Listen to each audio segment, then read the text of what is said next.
नमस्कार साथियों, आज का टॉपिक है प्रबंध के सिद्धांत। आज हम बात करेंगे प्रबंध के सिद्धांतों के बारे में। प्रबंध के सिद्धांतों को जानने से पहले हम बात करते हैं कि सिद्धांत कहते किसको हैं।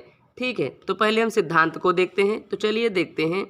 सिद्धांत से हमारा अभिप्राय है कि जो कारण एवं परिणाम पर आधारित किसी घटना के मूलभूत सत्य को प्रकट करता है, यानी निश्चित पैटर्न पर आधारित किसी घटना का घटित होना ही सिद्धांत कहलाता है। ठीक है, सिद्धांतों द्वारा ही विभिन्न क्रियाओं का मार्गदर्शन होता है। कैसे होता है वो देखते हैं। यानी सिद्धांत एक सार्वभौमिक सत्य बात होती है। जैसे विज्ञान के नियम सत्य घटनाओं पर आधारित होते हैं, ये हमें कारण एवं परिणाम के बारे में बताते हैं। तो उसी तरीके से जब हम प्रबंध का काम करते हैं और तब कोई समस्या घटित होती है, तो उस समस्या से निपटने के लिए जो तरीका हम बनाते हैं तो उसी को हम सिद्धांत कहते हैं, है ना। और इन्हीं सिद्धांतों से सभी प्रबंधकों का मार्गदर्शन होता है। यानी किसी व्यवसाय, संस्था या कंपनी में जब कोई समस्या घटित होती है तो उससे निपटने के लिए प्रबंधक इन्हीं सिद्धांतों को अपनाते भी हैं। ठीक है, अब हम विभिन्न विद्वानों के द्वारा दी गई परिभाषा को पढ़ते हैं। तो फिलिप्पो के अनुसार है कि सिद्धांत एक आधारभूत सत्य है, मतलब सिद्धांत एक आधारभूत सत्य है और यह सामान्यतया कारण एवं परिणाम में संबंध प्रकट करता है। ठीक है, अब हम बात करते हैं प्रबंध के सिद्धांतों के बारे में। ठीक,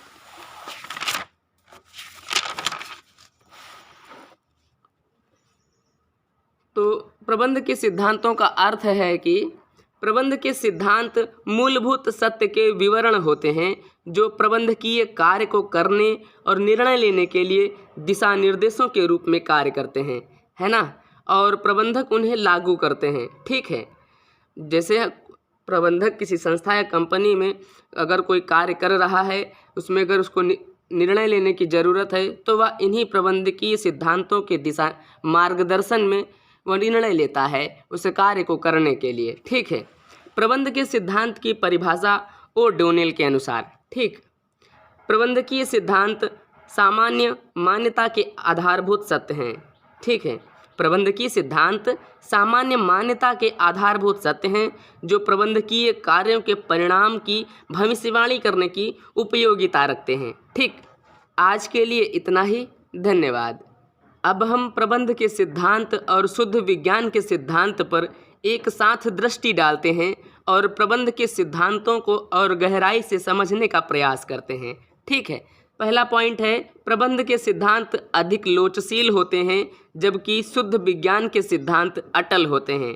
ठीक है, मतलब प्रबंध के सिद्धांत जो हैं वो किसी भी परिस्थिति के अनुसार उनको तोड़ा मरोड़ा जा सकता है, लेकिन शुद्ध विज्ञान के जो सिद्धांत होते हैं उनको ऐसा नहीं किया जा सकता है, उनको तोड़ा मरोड़ा नहीं जा सकता है।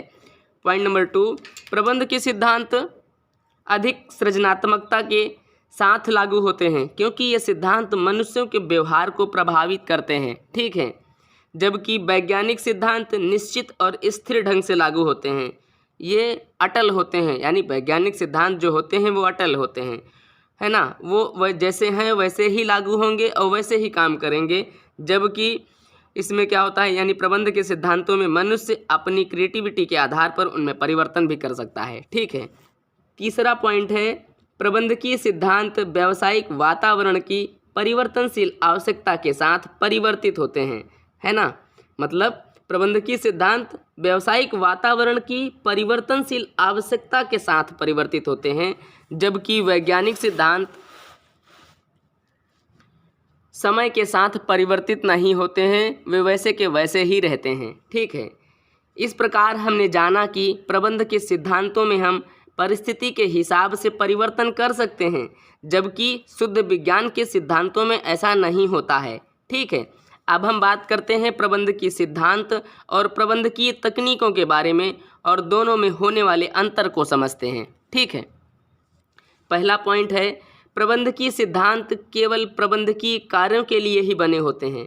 एक बार फिर से, प्रबंधकीय सिद्धांत केवल प्रबंधकीय कार्यों के लिए ही बने होते हैं और ये केवल प्रबंध के कार्यों का संचालन करने के लिए ही बने होते हैं। यानी इसके कहने का मतलब यह है जो प्रबंधकीय सिद्धांत हैं वह केवल और केवल प्रबंधकीय कार्यों को करने के लिए ही बने होते हैं। ठीक, जबकि प्रबंधकीय तकनीकें जो होती हैं वह पद्धति और कार्य करने की विधियां होती हैं, ठीक है, जिनमें लक्ष्य को पूरा करने के लिए यानी उनको पूरा करने के लिए, निष्पादित करने के लिए किए जाने वाले विभिन्न चरणों की एक श्रृंखला निर्धारित होती है कि हम ऐसे करेंगे, फिर उसके बाद ऐसे कार्य करेंगे, फिर उसके बाद इस तरीके से हम पूरे कार्य को ख़त्म करेंगे, ठीक। अब पॉइंट नंबर 2, प्रबंधकीय तकनीकों की तुलना में प्रबंधकीय सिद्धांत अधिक लोचशील होते हैं, ठीक है। अब हम प्रबंधकीय सिद्धांत और मूल्यों पर एक साथ दृष्टि डालते हैं और दोनों के डिफरेंस को समझते हैं या समझने का प्रयास करते हैं। तो पहला पॉइंट है प्रबंधकीय सिद्धांत पर एक साथ, प्रबंधकीय सिद्धांत और मूल्यों पर एक साथ दृष्टि डालते हैं, ठीक। ये बात याद रखिएगा, प्रबंधकीय सिद्धांत और मूल्यों पर। तो पहला है प्रबंधकीय सिद्धांत प्रबंधकीय कार्य के लिए दिशा निर्देशित होते हैं। प्रबंधकीय सिद्धांत प्रबंधकीय कार्य के लिए दिशा निर्देशित होते हैं, जबकि मूल्य समाज में व्यक्ति के व्यवहार के लिए नियम होते हैं, ठीक।